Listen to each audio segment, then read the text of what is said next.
အရှိစောကနေရဲစွမ်းတတိအပြည့်နဲ့တိုက်ပွဲတဲ့အရှုပ်ပွဲမရှိရဲရစ်ပြီးခေါင်းဆောင်မှုကောင်းတဲ့စစ်ဘရင်သူသိပ်ပိုက်ထားတဲ့တခြားနိုင်ငံတွေကိုသူ့နိုင်ငံရဲ့ယဉ်ကျေးမှုကိုအသင်အကျမသွင်းခဲ့ပဲဒေသခံဘာသာရေးနဲ့ဒလိထုတ်တန်းအတိုင်းထောက်ရှိပေးခဲ့တဲ့သမိုင်းမှာအထင်ရှားဆုံးဘရင်တစ်ပါး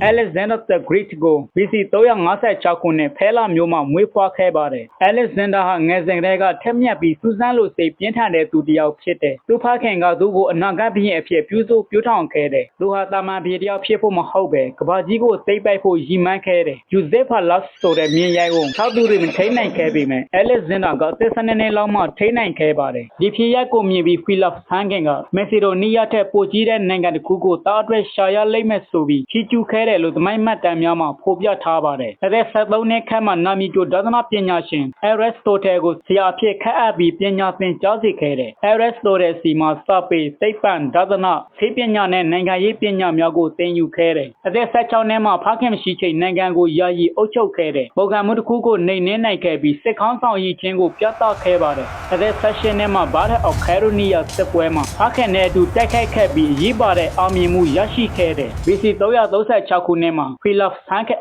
မက်ဆီဒွန်ဟာအေဂျီမှာကျင်းပတဲ့မင်္ဂလာပွဲတစ်ခုအတွင်းလောက်ကျန်ခံခဲ့ရပါတယ်။ Philip ကွယ်လွန်ချိန်မှာ Alexander ဟာအသက်20ပဲရှိသေးပါတယ်။ဒါပေမဲ့မက်ဆီဒိုနီးယားစစ်တပ်နဲ့အထက်တန်းအရာရှိတွေကသူ့ကိုဘုရင်အဖြစ်ချစ်ချင်းထောက်ခံခဲ့ကြတယ်။သူဟာ Alexander the Great ဖြစ်မက်ဆီဒိုနီးယားဘုရင်အသက်ဖြစ်လာခဲ့တယ်။ဘုရင်ဖြစ်ပြီးနောက်မှာအာဏာကိုစိတ်ခိုသူတွေကိုဖယ်ရှားတယ်။ပုန်ကန်ဖို့ကြိုးစားတဲ့ Greece မြို့ပြနိုင်ငံတွေကိုနှိမ်နင်းတယ်။မက်ဆီဒိုနီးယားစစ်တပ်ရဲ့ယုံကြည်မှုကိုရယူနိုင်ခဲ့တယ်။ဘုရင်ဖြစ်ပြီးမကြာခင်မှာ Theus မြို့ကပုန်ကန်လာခဲ့တယ်။သူကလျင်များစွာချီတက်ပြီးမြို့ကိုအနှံ့ယူဖြစ်စည်းလိုက်တယ်။ဒီဖြစ်ရပ်ကြောင့်တခြား Greece မြို့တွေကသူ့ကိုစားကျင်မရဲတော့ပဲအုပ်ချုပ်မှုတည်ငြိမ်သွားတယ်။ Alexander ဟာအသက်20အရွယ်မှာဘုရင်ဖြစ်လာပြီးအသက်22နှစ်အရွယ်မှာပါရှားအင်ပါယာကိုစတင်ကျူးကျော်ခဲ့တယ်။သူကသိပ်ပိုက်ထားတဲ့နိုင်ငံတွေကိုမက်ဆီဒိုနီးယားယဉ်ကျေးမှုကိုအတင်းကျမသွင်းခဲ့ဘူးဒေသခံဘာသာရေးနဲ့ဒလိထုတ်တန်းတွေကိုလေးစားခဲ့တယ်ဒေသခံအုပ်ချုပ်ရေးမှုတချို့ကိုဆက်လက်တာဝန်ပေးထားတယ် Greece နဲ့အရှေ့တိုင်းယဉ်ကျေးမှုတွေပေါင်းစည်းဖို့ကြိုးစားခဲ့တယ်သူဟာအင်ပါယာတစ်လျှောက်မှာမြို့များစွာကိုတည်ထောင်ခဲ့ပါတယ်အထင်ရှားဆုံးကတော့ Alexandria ဖြစ်ပြီးနောက်ပိုင်းမှာကမ္ဘာအရေးကြီးတဲ့ပညာရေးနဲ့ကုန်သွယ်ရေးဗဟိုချက်ဖြစ်လာခဲ့ပါတယ်သူရဲ့ပထမဆုံးအောင်ပွဲကကြီးမားတဲ့ပါရှားအင်ပါယာကိုထိုးစစ်ဆင်တဲ့အောင်ပွဲဖြစ်တယ်ပါရှားပြင် Darius Fort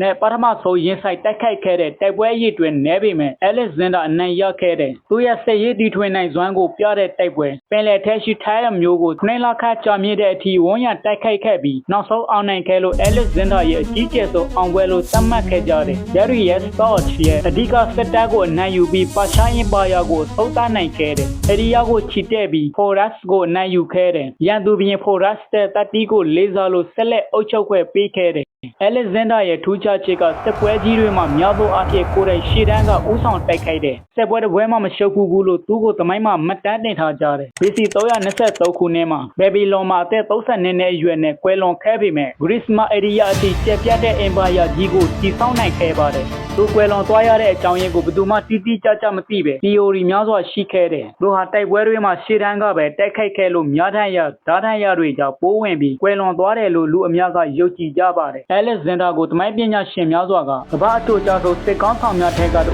အဖြစ်သတ်မှတ်ခဲ့ကြပါတယ်။ကြီးမားတဲ့ရည်မှန်းချက်ထားပြီးသင်ယူမှုကိုတန်ဖိုးထားပါအခက်အခဲကိုမကြောက်ပဲရှေ့ကဦးဆောင်ပါခေါင်းဆောင်ကောင်းဆိုတာလူတွေကိုအမိတ်ပေးရုံမဟုတ်ပဲကိုယ်တိုင်ဥပမာပြနိုင်ရပါမယ်